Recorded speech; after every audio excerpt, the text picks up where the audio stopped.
जिल्ह्याकरता आणि 11 कोटी रुपये नगर जिल्ह्याकरता. आपल्याकडे हे आताच सुरू झालं. पूर्वी तेवढं नव्हतं.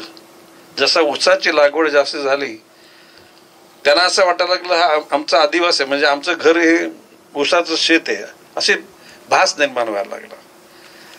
आता विदर्भामध्ये चंद्रपूर या परिसरामध्ये वाघा चालले होतात आणि झाले. त्याकरता अतिशय आधुनिक यंत्रणा वापरली गेली. सॅटेलाइटशी कनेक्ट करून इंटरनेट म्हणजे याला आर्टिफिशियल इंटेलिजन्स, कृत्रिम बुद्धिमत्ता, आणि जस्ट नुसता असा तो वाघ गेला तर लगेच असा सायरन होईल की ह्या 10-12 किलोमीटरच्या अंतरामध्ये लोकांना ते समजेल.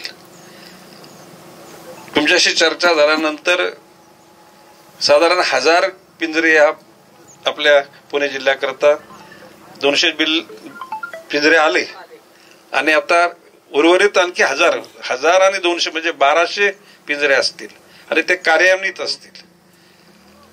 किंबहुना फॉरेस्ट यंत्रणा सतर्क आहे आणि आजच वनताराच्या अधिकारी वर्गाशी मी बोललो. आता सध्या आपल्या रेस्क्यू सेंटरला मानिटोर की 20 आहेत आणि मी वनताराच्या अधिकाऱ्यांना सांगितलं की तुम्ही लवकर, ते आलेत अधिकारी, आणि त्यांना सांगितलं ते लवकर घेऊन जा. या ठिकाणी अन्य राज्यांना बिबटे लागत तिथे पण दिले जातील. आफ्रिकेमध्ये तिथे सिंह आहेत, त्या ठिकाणी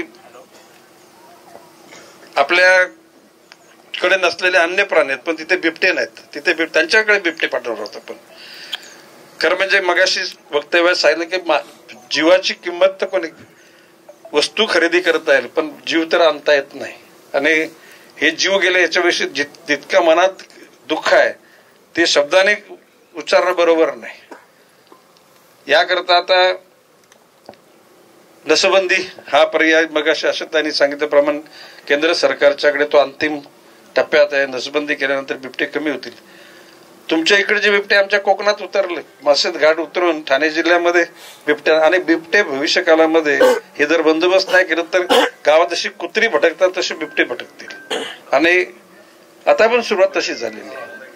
आता या भागामध्ये ज्या सगळ्या घटना घडल्या याचं गांभीर्य निश्चितपणे शास्त्र, ज्याला बातमी वाचल्यानंतर मला वाटतं मी या खात्याचा मंत्री बदनाम व्हायसाठी झालो का असं वाटायला लागतं. खरं आहे की लोकांचा जीव, दोष आपल्याला लागला तरी हरकत नाही, परंतु लोकांचा जीव जाता कामा नये याकरता फॉरेस्ट यंत्रणा सतर्क राहणार आहे. गावागावात वनमित्र केले जातील, त्यांच्या मदतीनं सुद्धा सतर्क राहण्याचा प्रयत्न केला जाईल. आता त्यांच्या कुटुंबामध्ये कोण करता कोण असेल तर फॉरेस्टच्या नोकरीमध्ये सुद्धा ज्या घटकात, खरं म्हणजे नोकरी त्याला पर्याय नाही परंतु त्यातल्या त्यांना थोडासा दिलासा देण्याकरता तो पण प्रयत्न होईल. एकूणच माननीय मुख्यमंत्री देवेंद्र फडणवीस, इथले पालकमंत्री आणि उपमुख्यमंत्री अजितदादा, काल एकनाथजी शिंदे सुद्धा मला नाईक जरा याच्यावर तुम्ही अजितदादांनी पण विषय कॅबिनेटच्या वेळेला काढला की तुम्ही जरा अधिक सतर्क व्हा. सतर्क झालेली यंत्रणा लोक सतर्क झालेले आहेत आणि ह्याचा बंदोबस्त करण्याकरता आपल्या सर्वांचं सहकार्य निश्चित लागेल. अधिकारी वर्ग तुमच्याशी संपर्क साधेल. आता याच्या पुढे घटना नको, झालं पुरे झालं. आणि त्याकरता बिबटे आता एखादा महिना नसल्यानंतर परत आपण आपली यंत्रणा परत वीक करू नका. सातत्यानं त्याच्यावर नजर ठेवा. आणि जी चंद्रपूरला जी यंत्रणा वापरलेली आहे आपण आर्टिफिशियल इंटेलिजन्सच्या माध्यमातून, ती पहिल्या टप्प्यात पुणे जिल्ह्याला, दुसऱ्या टप्प्यात नगर जिल्ह्याला. कारण नगर जिल्ह्यामध्ये राधाकृष्ण विखे पाटील मला बोलले की शेतावर त्यांच्या मुलाचा मुलगा ना मुलीचा मुलगा असं खेळत असताना बिबट्याने झेप घेतली. त्या ठिकाणी मध्ये कुत्रा आला म्हणून त्या कुत्र्यावर त्याने अटॅक केला. अदरवाईज त्या लहान बालकांवर सुद्धा. आता शेवटी मुलगा तो धनिकाचा असो का गरीबाचा असतो, शेवटी प्रत्येकाचा पोटचा गोला प्रत्येकाला प्रिय असतो. या घटनाबद्दल या बॉम्बे कुटुंबामध्ये जे दुःख झाले त्या दुःखामध्ये सहभागी होण्याकरता मी आलोय. यांचं दुःख मंत्री म्हणून मी आलेलो नाही, एक माणूस म्हणून मी आलेलो आहे.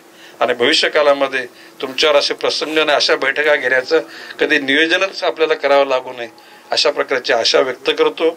आणि आपण सगळ्यांनी वन खात्याला या बिबट्यांचा बंदोबस्त करण्याकरता सहकार्य करावं. आणि तो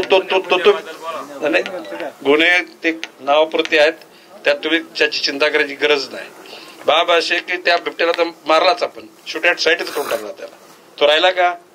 आता ऍटलिस्ट तो लोकांच्या मनातला राग तरी थोडा त्यातून कमी झाला. आणि ह्याच्या पुढे अशा प्रकारचा बिबट्या जर वाटला ना तर स्पॉट ऑन द स्पॉट त्याला शूट करून टाकायचं. तंबाखूकरजी शूट ॲट द साईट. या ठिकाणी आंदोलन केलेल्या लोकांवर कसल्याही कारवाई होणार नाही. जरी पोलिसांनी तुम्हाला फोन केले, पोलिसांना निर्देश दिले जातील